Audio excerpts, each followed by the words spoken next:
வேங்கை வயல் குடிநீர் தொட்டியில் மனித கழிவு கலக்கப்பட்ட விவகாரத்தில் 2 ஆண்டுகள் ஆகியும் இதுவரை குற்றவாளிகள் கைது செய்யப்படாமல் உள்ளது பொதுமக்கள் மத்தியில் அதிருப்தியை ஏற்படுத்தியுள்ளது.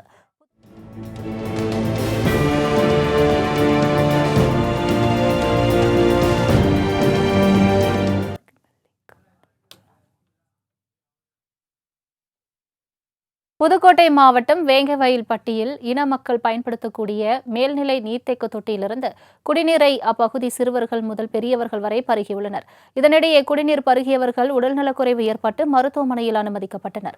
அவர்களை பரிசோதித்த மருத்துவர்கள் அவர்கள் பருகிய குடிநீரால் உடல்நலக்குறைவு ஏற்பட்டதாக தெரிவித்தனர். இதனையடுத்து அப்பகுதியைச் சேர்ந்த இளைஞர்கள் சிலர் மேல்நிலை நீர்த்தேக்க தொட்டியை சென்று பார்த்துள்ளனர். அப்போது தொட்டியில் மனித கழிவு கலக்கப்பட்டது தெரியவந்தது. இதனையடுத்து நாடு முழுவதும் பெரும் அதிர்வலைகளை ஏற்படுத்தின. இது தொடர்பாக வெள்ளலூர் காவல்துறையினர் வழக்கு பதிவு செய்து விசாரணை நடத்தினர். பின்னர் இந்த வழக்கை சிபிசிஐடி விசாரணைக்கு மாற்றி தமிழக அரசு உத்தரவிட்ட நிலையில் சிபிசிஐடி தொடர்ந்து விசாரணை மேற்கொண்டு வருகிறது.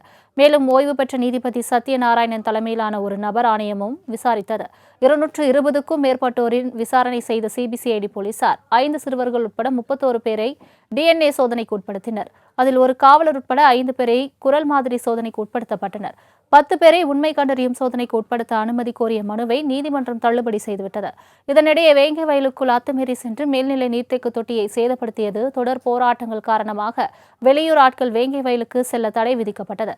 இதற்காக கடந்த ஆண்டு மார்ச் மாதத்திலிருந்து ஊரை சுற்றிலும் 7 இடங்களில் சோதனை சாவடிகள் அமைக்கப்பட்டுள்ளன. இந்நிலையில் இந்த விவகாரம் கடந்த 2022ஆம் ஆண்டு டிசம்பர் 26ஆம் தேதி தெரியவந்து இன்றுடன் 2 ஆண்டுகள் ஆகியுள்ளது. இதுவரை குற்றவாளிகள் கண்டறியப்படாதது வேங்கை வயல் மக்களிடையே அதிருப்தியை ஏற்படுத்தியுள்ளது.